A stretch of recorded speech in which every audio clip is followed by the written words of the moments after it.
जैन परंपरा में आषाढ़ माह से वर्ष की शुरुआत मानी गई है और उसमें ये जो आद्रा नक्षत्र आता है, कुल 28 प्रकार के नक्षत्र माने गए। उसमें से आद्रा नक्षत्र में बहुत सारे खाने की वस्तुओं में जीवों की उत्पत्ति अधिक हो जाती है। तो इस प्रकार आज इस नक्षत्र जो आज से प्रारंभ हो रहा है, आद्रा नक्षत्र, इसमें आगम में लिखा है कि आम, जो अभी तक हम आम का सेवन कर रहे थे, उस आम में जीवों की उत्पत्ति इस समय में अधिक होती है। इसीलिए यदि जितना जिनसे बन सके तो आद्रा नक्षत्र के बाद आम का सेवन नहीं करना चाहिए। इस प्रकार की प्रेरणा चरणानियों के ग्रंथ के माध्यम से दी जाती है। आज आषाढ़ कृष्ण तेरस का यह शुभ मंगल पावन दिवस है और प्रतिदिन प्रसारित होने वाले संदेश में से आज जो संदेश प्राप्त हुआ है वह अपने आत्म स्वरूप के एक ज्ञाता दृष्टा स्वभाव को बताने वाला है कि कैसा होता है ज्ञाता दृष्टा स्वभाव और क्यों हमें अपने स्वरूप का ज्ञान होना आवश्यक है। इस विषय को लेकर आज हम इस संदेश को पढ़ते हैं। यहाँ पर लिखा है कि ज्ञातापने के कारण निश्चय से सम्यक दृष्टि विरागी उदय में आए हुए कर्म को मात्र जान ही लेता है। भोगोपभोग में होने पर भी ज्ञानी राग की तथा शरीर आदि की समस्त क्रियाएं पर है ऐसा जानता है, स्वयं ज्ञाता रूप से परिणमित हो रहा है। क्या कहा यहाँ पर कि यहाँ पर ज्ञाता और दृष्टा दो जीव के अपने स्वाभाविक गुण हैं। तो कैसे वो अपने स्वाभाविक गुणों को जानता है? तो ज्ञातापना के कारण, यानी मात्र जानने की जो क्रिया है वो है ज्ञातापना। ज्ञाता दृष्टा तो जीव द्रव्य का स्वभाव है, मूल द्रव्य का, और उसकी पर्याय क्या है? जानना प्रति समय, क्योंकि प्रति समय जानने की क्रिया हो रही ना, तो वो उसकी पर्याय है। एक बार फिर से, ज्ञाता है वो मूल द्रव्य है, मूल द्रव्य का स्वभाव है। ज्ञाता और दृष्टा ये द्रव्य है, जीव द्रव्य है ना, तो जीव द्रव्य का मूल गुण क्या है? ज्ञाता दृष्टा रहना। तो ये उसका स्वाभाविक गुण है, ज्ञाता दृष्टा रहना। और उसकी पर्याय क्या है? तो जानना मात्र जानना, क्योंकि प्रति समय नई जानने की ही पर्याय आ रही है। वो प्रति समय वाली पर्याय हमारी पकड़ में नहीं आती। क्यों? क्योंकि वो अतीन्द्रिय ज्ञान का विषय है और हम उसको इंद्रिय ज्ञान से जानते हैं, इसलिए वो हमारी पकड़ में नहीं आती है, लेकिन वो क्रिया चलती है। तो इस प्रकार के ज्ञाता पने के कारण निश्चय से सम्यक दृष्टि विरागी है। कैसा है? सम्यक दृष्टि जीव वो है विरागी है। तो क्योंकि निश्चय की बात आ रही ना, तो जो द्रव्य दृष्टि रखने वाला जीव है वो वैरागी है।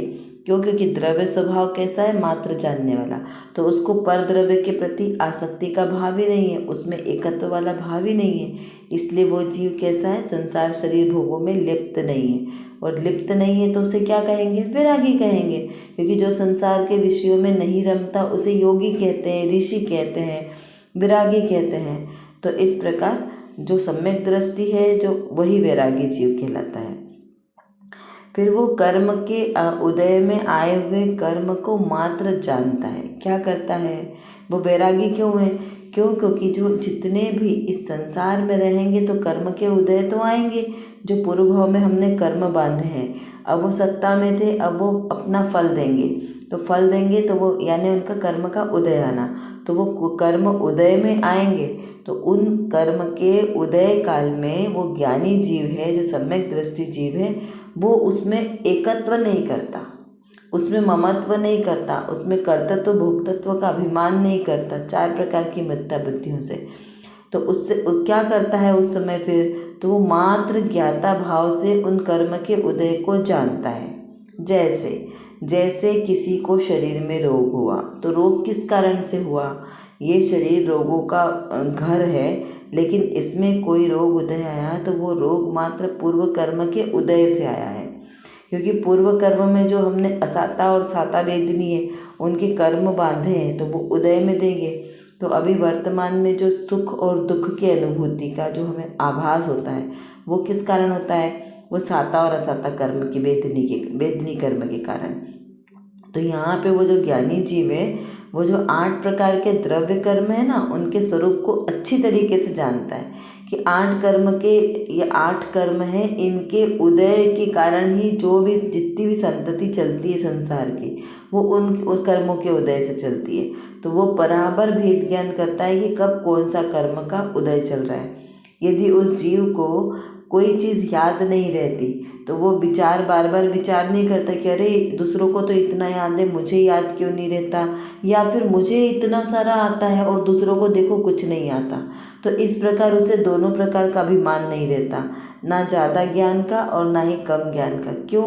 क्योंकि उसे क्या पता है कि ये ज्ञानावर्णी कर्म के क्षयोपशम के उदय से मुझे बहुत सारा ज्ञान हुआ, मुझे एक बार में सारी चीज़ें याद हो जाती है, सारे सूत्र मुझे एक ही बार में याद हो जाते हैं। क्यों? क्योंकि पूर्व में मैंने जो ज्ञानावर्णी कर्म का बंध किया था ना, उसका कम बंध है, तो उदय उसका ज़्यादा आ रहा है, इसलिए मुझे ज़्यादा याद आता है। और यदि कम याद रहता है तो ज्ञानावर्णी कर्म का बंध ज़्यादा किया है हमने, इसलिए हमें इस भाव में हमारा क्षयोपशम कम है और हमें कम याद रहता है। तो इस प्रकार वो जीव कैसा करता है, प्रति समय भेद ज्ञान करता है, स्वयं को ज्ञाता भाव से जानता है कि ये जो ज्ञानावर्णी कर्म का अधिक आवरण या कम आवरण, उस ज्ञानावर्णी कर्म का क्षयोपशम या उसका उदय, ये दोनों ही भाव पर लक्ष्य के आश्रय से, यानी कि कर्म के उदय के आश्रय से है। इसमें मेरा तो कोई संबंध ही नहीं है, मैं तो मात्र इनको जानने वाला हूँ, मात्र मैं सिर्फ जानने वाला हूँ कि हाँ इसको इस समय कर्म का उदय ज़्यादा आ रहा है, इस समय कर्म का उदय कम है, बस इतना मात्र जानने वाला हूँ। शरीर में रोग आ रहे हैं, शरीर को दुख हो रहा है, शरीर को दुख दर्द हो रहा है, इसको क्या करना है, इस पे दवाई लगाना है नहीं लगाना है, बस मैं मात्र जानने वाला हूँ कि हाँ ये कार्य ऐसा हो रहा है, जो जैसा है उसको वैसा ही मात्र जानता हूँ, बस इतना ही काम मेरा है। इसको बोलते हैं ज्ञातापना। ज्ञातापना से मात्र जानना, क्योंकि मेरा कार्य ही जानना है ना। जैसे सामने मिरर है, दर्पण मिरर, तो उसका कार्य क्या है, वस्तु को झलकाना। उसको कोई दिमाग नहीं लगाना है अपना कि अरे ये अच्छी वस्तु है, ये बुरी वस्तु है, इसको जल्दी मेरे पास लाओ, इसको मेरे पास से हटाओ, कुछ नहीं। उसके सामने जो वस्तु आएगी वो उसका प्रतिबिंब दिखा देगा, बस इतना ही काम है। और यही कार्य मेरा भी है कि मेरे भी इस ज्ञान स्वभाव में जितने जितने गेय झलकने वाले हैं वे सब मात्र झलकन है, सिर्फ झलकते हैं, उनसे मेरा रंच मात्र भी संबंध नहीं है, ऐसा हमें विचार करना है। भोग और उपभोग में होने पर भी ज्ञानी राग की तथा रागादिक की समस्त क्रियाओं पर जानता है। कैसे? भोग और उपभोग। देखिए यहाँ पे 2 शब्द आए, भोग और उपभोग। भोग यानी जो वस्तु एक बार ग्रहण की जाती है उसे कहते हैं भोग, और उपभोग यानी जो वस्तुएं बार बार ग्रहण करने में आती है उसे उपभोग कहते हैं। जैसे हमारे वस्त्रादिक, हम एक ही वस्त्र को बहुत दूसरी बार भी पहन लेते हैं ना, बार बार भोगने में आती है। और उसके विपरीत भोजन आदिक हम एक ही बार ग्रहण करते हैं, दोबारा उस भोजन को ग्रहण नहीं कर सकते, तो वो कहलाता है भोग। जो एक बार ग्रहण करते हैं वो भोग, और जिसको हम बार बार ग्रहण करते हैं उसको कहते हैं उपभोग। इस प्रकार यहाँ से समझना। तो इसी प्रकार जो जीव ज्ञानी है वो अपने ज्ञान की क्रिया को और ये शरीर आदि की समस्त क्रियाओं को वो कैसा जानता है, पर यानी अपने से भिन्न जानता है, दोनों को अलग अलग जानता है और स्वयं के ज्ञाता स्वभाव को अनुभव करता है। इस प्रकार से सम्यक्दर्शी जीव होते हैं। देखिए, स्वयं स्वयं में सर्व वस्तुएं सदा परिणमित होती हैं, इष्ट अनिष्ट न कोई जग में व्यर्थ कल्पना झूठी है।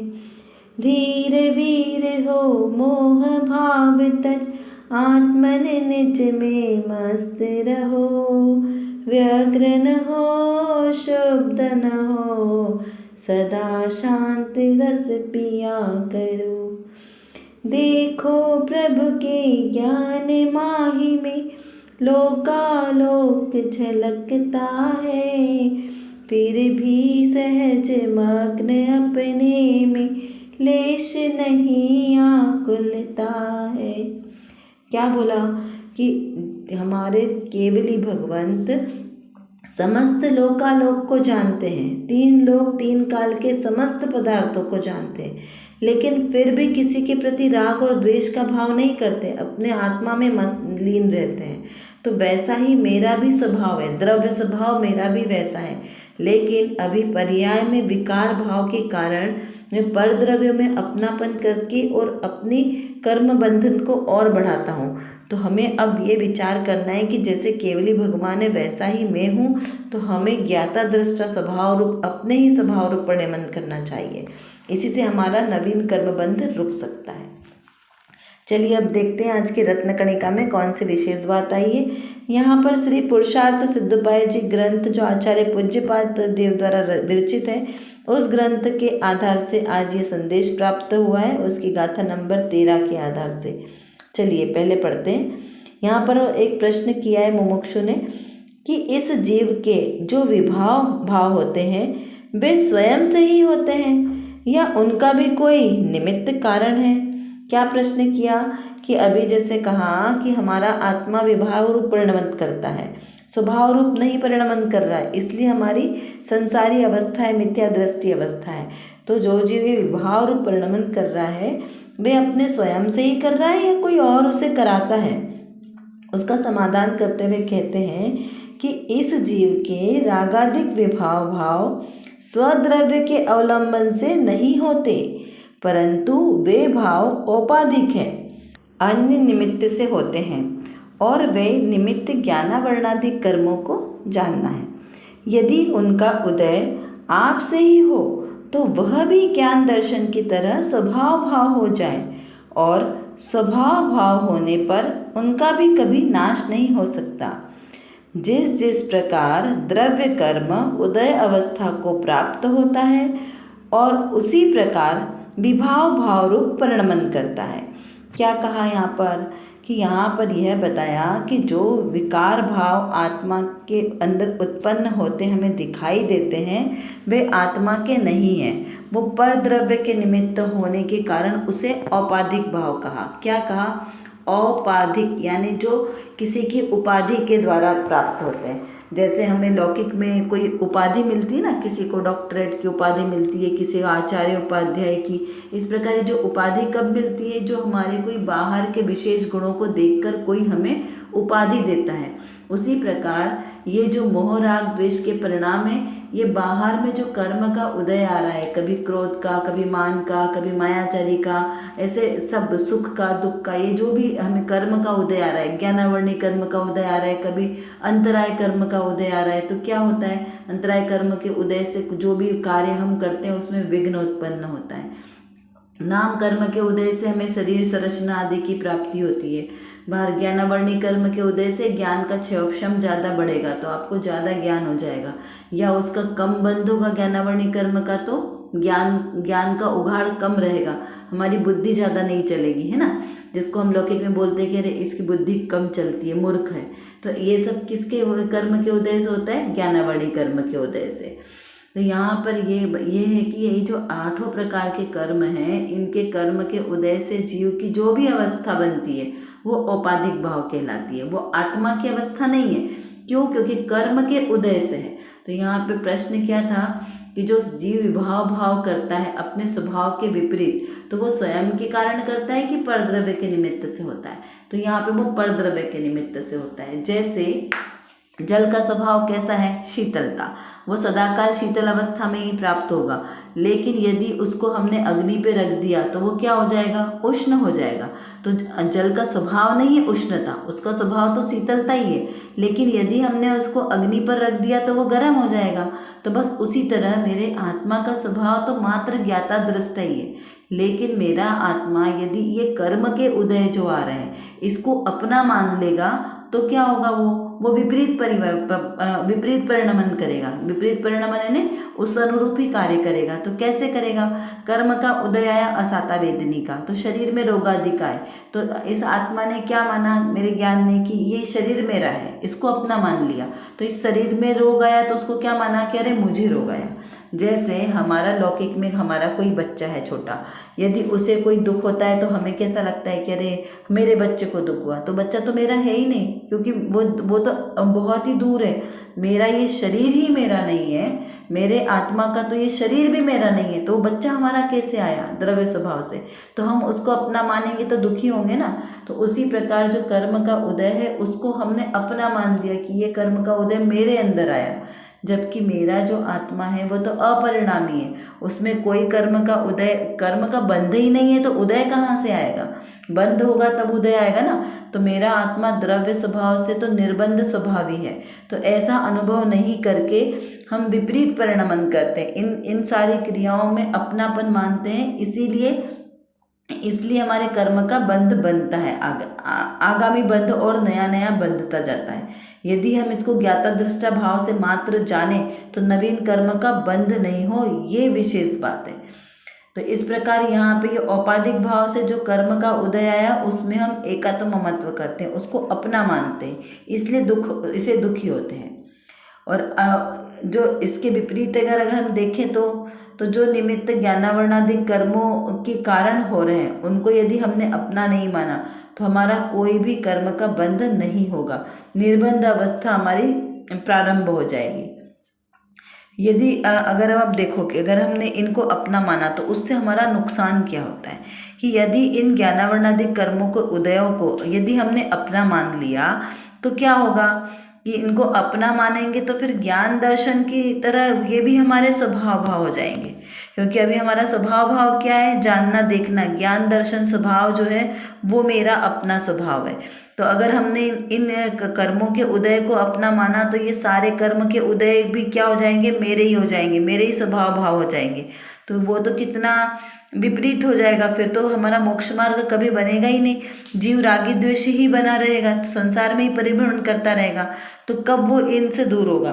तो जब जो जीव मोक्ष प्राप्त करते हैं, अपने आत्मा को आत्म रूप में ही परिणमन करते हैं, तो वहाँ से हमें ये सिद्ध होता है कि ये जो विभाव भाव है, ज्ञानावरणादिक कर्म के आठों प्रकार के ज्ञानावरणादिक कर्म, 3 प्रकार के जो द्रव्य भाव कर्म कहें और 9 कर्म, ये सभी द्रव्य कर्म, भाव कर्म और 9 कर्म से रहित मेरा आत्मा जब अपने स्वभाव के भाव में परिणमित करता है तो ये भाव यहीं छूट जाते हैं संसार में, और जीव अपने ज्ञान स्वभाव के बल पर मोक्ष अवस्था को प्राप्त करता है, और वह सिद्ध अवस्था में भी सदाकाल उनके पास ज्ञान दर्शन वाला स्वभाव विद्यमान रहता है।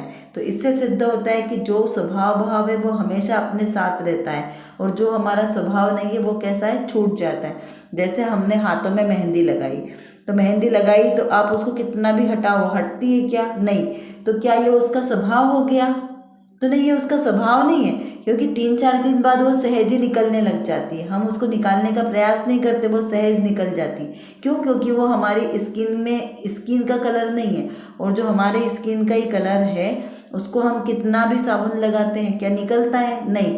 तो इसी तरह मेरे आत्मा का स्वभाव है जानना देखना, तो वो जानना देखना स्वभाव उसका कभी भी नहीं जाता, चाहे वो निगोद की अवस्था में हो, चाहे वो सिद्ध अवस्था में हो, चाहे मनुष्य गति में हो, वो हमेशा उसका बना रहता है। लेकिन जो विभाव भाव है वो अपना कर्म का फल देकर वो सहज ही निर्जरित हो जाता है। इस प्रकार यहाँ पर इसको समझना है कि अगर हमने इनको अपना मानेंगे तो यहाँ पर ये हमारा दोष होगा और उसके कारण हमारा मिथ्यात्व होगा। तो भेद ज्ञान क्या करना है? ये जो विकारी परिणाम है, विभाव भाव है, उनको मेरी आत्मा से भिन्न जानना है, और मेरा जो आत्मा का रियल स्वभाव है उसको हमें अलग जानना है। तो 2 पार्टी बनानी है, दोनों को अलग अलग जानना है, जो अपने आत्मा का स्वभाव भाव और आत्मा का विभाव भाव। अपने स्वभाव का कभी नाश नहीं होता और विकार भाव कभी आत्मा में टिकते नहीं हैं। इस प्रकार से दोनों को यहाँ पर अलग अलग करना है। फिर भिन्न भिन्न प्रकार के द्रव्य कर्म की अवस्थाओं को जो प्राप्त जीव की जो अवस्थाएं ये प्राप्त होती है, उनसे अपने आप को अलग अनुभव करना है। तो इस प्रकार बारंबार बारंबार भेद ज्ञान करेंगे तो उससे हमें ये प्रैक्टिस हो जाएगी कि मैं कौन और पर कौन। सबसे ज़्यादा ज़रूरी क्या जानना है, स्वद्रव्य को और परद्रव्य को। जब तक हमने दोनों में भेद ज्ञान नहीं करेंगे तब तक हमारा आगे कोई भी कार्य सिद्ध नहीं होगा। चाहे हम कितना भी धर्म ध्यान कर लें, वो सब धर्म ध्यान की श्रेणी में नहीं जाएगा, वो सब बाल तप में चला जाएगा। और ये भाव हमारा चला जाएगा, ये सबसे ज़्यादा ज़रूरी है। क्यों? क्योंकि सम्यक दर्शन तो किसी भी गति में हो सकता है, लेकिन उसके बाद जो संयम धारण की प्रक्रिया है वो मात्र मनुष्य गति में ही होती है। तो यहाँ पर हमें इस चीज़ का विचार रखना है। तो चलिए अब आज कुछ प्रश्नों के माध्यम से थोड़ा सा चिंतन करते हैं कि कर्म के उदय तो सभी जीवों को आता है, किंतु ज्ञानी क्या करते हैं? कर्म के उदय में ज्ञानी किस प्रकार से अपना चिंतन करते हैं, किस प्रकार से अपना आचरण करते हैं, कैसा उनका श्रद्धान होता है, इस बात को विचार करें। जितना स्वयं ने पढ़ा है उस हिसाब से चिंतन करें। और यदि आपका ज़्यादा स्वाध्याय नहीं है तो आप अपना स्वाध्याय बढ़ाने के लिए प्रथमान योग आदि के कुछ ग्रंथ पढ़ें, अपने अपने रुचि के अनुसार, अपनी बुद्धि के अनुसार। चारों अनुयोग ही कार्यकारी है, कोई भी शास्त्र पढ़ सकते हैं। यदि कोई समागम नहीं है तो अपने आसपास किसी से भी मिलें और अपने स्वाध्याय की प्रक्रिया को जरूर बढ़ाएं। घर में भी वैरागी भरत जी किस आधार से लिखा गया है, इसका विचार चिंतन कीजिए। ज्ञातापने से परिणमित होने का क्या अर्थ लेना कि ज्ञाता यानी किसे कहा है। औपाधिक भाव क्या है, औपाधिक भाव किसे कहा है। और अपने ध्यान और चिंतन में विचार करें कि कब कब औपाधिक भाव मेरे आते हैं और उसे मैं अपना मानता हूँ। अपने स्वरूप का विचार करते हुए स्वद्रव्य और परद्रव्य का भेद ज्ञान कीजिए। कर विचार तो पाम, हम जितना विचार करेंगे उतना ही हमारा विषय क्लियर होगा, क्योंकि हमारे पास समय की कमी है और जानना बहुत ज़्यादा है। और किसको जानना है? अपने ही ज्ञायक स्वभाव को जानना है। तो जब तक हम अपने इस ज्ञायक स्वभाव को नहीं जानेंगे तब तक हमारा कोई भी कार्य सिद्ध नहीं हो सकता। तो एकमात्र जो मेरे अंदर मतलब मेरे आत्म स्वभाव में जो ज्ञान नाम का विशेष गुण है, इस गुण को एकमात्र अपने ज्ञायक स्वभाव को जानने में लगाएं तो निर्विकल्प दशा की प्राप्ति होगी। और इस निर्विकल्प दशा के ही आश्रय से हमें शाश्वत सुख की प्राप्ति होगी। तो वो शाश्वत सुख हमें प्राप्त हो, इसीलिए पुरुषार्थ करना आवश्यक है। उसके लिए व्यवहार से तो सच्चे वीतरागी देवशास्त्र गुरु का आश्रय लेना योग्य है, और निश्चय नय से मेरी निज शुद्धात्मा का आश्रय लेना ही सर्वश्रेष्ठ उपाय है। अभी के लिए बस इतना ही। विशेष चर्चा हम आगे की कक्षाओं में करेंगे। तब तक हम अपने आत्मस्वरूप को जानें, पहचानें और उसी में लीन रहें। इसी विशेष मंगल भावना के साथ आप सभी को सादर जय जिनेंद्र।